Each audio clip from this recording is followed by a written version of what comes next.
because that's my right under the United States Constitution. I wish to quote from one of my favorite speeches of all time. We must not confuse dissent with disloyalty. We must remember always that accusation is not proof, and that conviction depends on evidence and due process of law. We will not walk in fear one of another.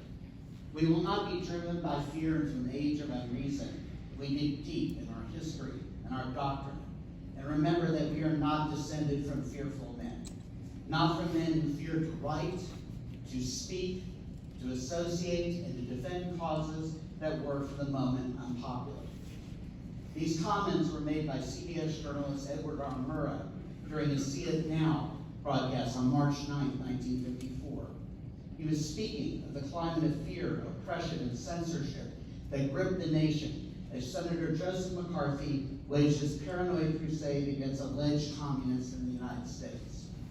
That campaign of accusation, recrimination, and relentless assaults on free speech and free inquiry claimed casualties. Careers were destroyed, reputations dismantled, voices lost, and some were driven to suicide.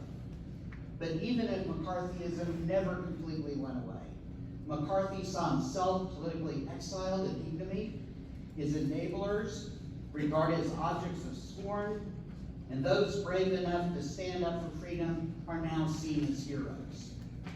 This college now has become infamous as a place where free speech goes to die.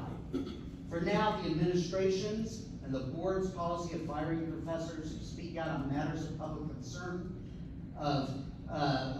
against those who speak with bravery, honesty, and integrity, might have temporarily silenced most of the faculty.